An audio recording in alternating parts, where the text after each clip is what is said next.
नमस्कार, मी Maharashtra online news चॅनलमध्ये आपल्या सगळ्यांचं स्वागत। समाजवादी पक्षप्रमुख मुलायम सिंग यादव यांच्या सहकारी निवासस्थानी पंतप्रधान नरेंद्र मोदी यांना घेण्यासाठी आज रणनीती आखली आहे। यासाठी मुलायम यांनी थर्ड फ्रंटच्या नेत्यांसाठी लंचचं आयोजन केलं आहे। बिहारचे माजी मुख्यमंत्री नितीश कुमार, राज्यात सुप्रीमो लालू प्रसाद यादव, माजी पंतप्रधान आणि जेडीएस नेता एच.डी. देवेगौडा, जदयू अध्यक्ष शरद यादव यांच्यासह थर्ड फ्रंटचे अनेक नेते उपस्थित होते। मात्र या कार्यक्रमाला वामदलाच्या नेत्यांनी दांडी मारली। सूत्रांकडून मिळालेल्या माहितीनुसार मोदी सरकार विरोधात एक महामोर्चा उघडण्यात आला आहे। यासाठी काँग्रेस आणि भाजप वगळता सर्व पक्षाचे नेते एकत्र आले आहेत। आगामी हिवाळी अधिवेशनात मोदी सरकारला घेरण्याची रणनीती देखील आखली आहे। नरेंद्र मोदी यांच्या नेतृत्वातील केंद्र सरकारला धारेवर धरण्यासाठी थर्ड फ्रंटचे नेते मुलायम सिंग यांच्या निवासस्थानी एकत्र आले आहेत।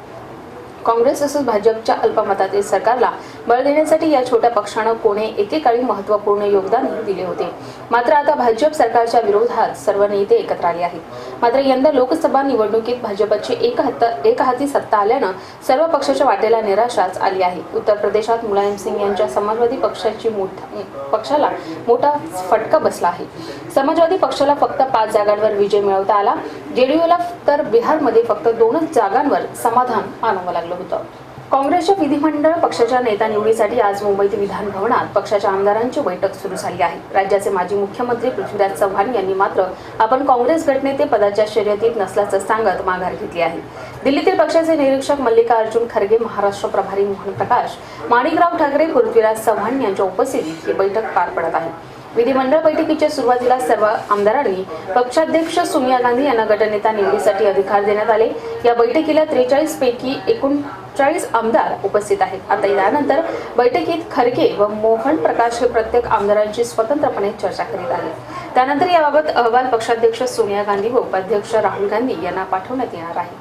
यानंतर गटनेत्याची निवड जाहीर होणार आहे। प्रदेशाध्यक्ष माणिकराव ठाकरे यांनी गटनेत्याचं नाव आज रात्रीपर्यंत जाहीर होऊ शकतं असं म्हटलं आहे। विधानसभा निवडणुकीत काँग्रेसच्या झालेल्या दारुण पराभवाचा खापर पृथ्वीराज चव्हाण यांच्यावर फोडण्याची रणनीती आमदारांनी व अशोक चव्हाण यांच्या गटाने केल्यानंतर पृथ्वीबाबांनी या स्पर्धेतून माघार घेतली आहे। चव्हाण यांनी माघार घेतल्यानं माजी महसूल मंत्री बाळासाहेब थोरात, माजी कृषी मंत्री राधाकृष्ण विखे पाटील, माजी वनमंत्री डॉक्टर पतंगराव कदम या तिघात चुरस आहे। पतंगराव कदम यांचं वय पाहता त्यांच्या नावाला आमदारांची पसंती मिळण्याची शक्यता कमी आहे। त्यामुळे खरी चुरस थोरात विखे पाटलात होणार आहे। पृथ्वीबाबा यांनी थोरात यांच्या पारड्यात वजन टाकल्याने त्यांची निवड होऊ शकते, तर आमदारांच्या म्हणण्यानुसार निवड झाल्यास विखे पाटील बाजी मारतील असं चित्र आहे। प्रणिती शिंदे यांचं मताधिक्य विधानसभा निवडणुकीमध्ये अवघ्या 9,000वर आलं आहे। त्यामुळे त्यांनी MIMवर टीका करण्यास सुरुवात केली असल्याचं खासदार ओबीसी यांनी म्हटलं आहे। सोलापूरमधून निवडून आलेल्या प्रणिती शिंदे यांनी MIM संदर्भात केलेल्या वक्तव्यानं वाद निर्माण झाला आहे। त्याबाबत प्रतिक्रिया देताना ओबीसी यांनी ही प्रतिक्रिया दिली आहे। काँग्रेसला आमची गरज होती त्यावेळी त्यांना आमच्याबाबत काहीही अडचण नव्हती, पण आम्ही जेव्हा निवडणुकीत त्यांना आव्हान उभे करू लागलो त्यावेळी त्यांना आम्ही दहशतवादी वाटतो असे MIMचे असद असुद्दीन ओबीसी यांनी म्हटलं आहे। काँग्रेस अडचणीत असताना त्यांच्या सरकारला मदत मागण्यासाठी त्यांचे नेते आम्हाला विचारत होते, त्यावेळी त्यांना आमची भाषा देशद्रोहाची वाटली नाही किंवा आमच्या संघटनेमध्ये काही गैर जाणवली नाही, पण आता मात्र ते आम्हाला देशद्रोही म्हणून कारवाईची मागणी करत आहे असे ओबीसी म्हणाले। काँग्रेसला जर आमची भाषणे देशद्रोही वाटत असतील तर त्यांनी ते पोलिसांकडे द्यावे, पण अशा प्रकारचे आरोप केल्यास त्यांना माफी मागावीच लागेल। नुकत्याच झालेल्या विधानसभा निवडणुकीत MIMमुळे मुस्लिम मते यावेळी काँग्रेसकडे वळण्याऐवजी MIMच्या उमेदवारांना पडल्याचं अनेक ठिकाणी दिसून आलं आहे। त्यामुळेच काँग्रेस MIMला लक्ष्य करत असल्याची टीका ओबीसीने केली। जया बच्चन यांनी हॅपी न्यू इयर वर केलेल्या वक्तव्यानं चर्चेत आले आहे। त्यांनी शाहरुख खान आणि फराह खान यांच्या हॅपी न्यू इयर सिनेमाला यावर्षीचा सर्वात बकवास सिनेमा म्हणून टीका केली।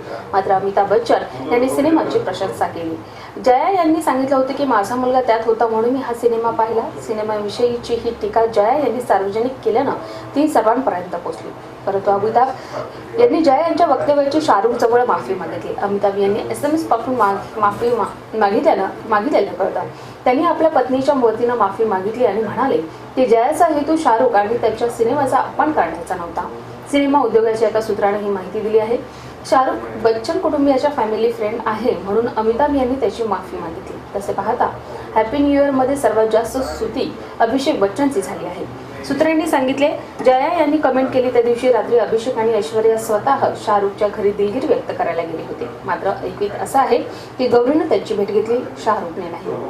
आपल्या काही सूचना अथवा समस्या असल्यास आम्हाला याबद्दल संपर्क साधावा. आमचा पत्ता B24 Mahavir market, sector 18, Vashi, Navi Mumbai. उद्या पुन्हा भेटू विशेष घडामोडींसह. तोपर्यंत धन्यवाद.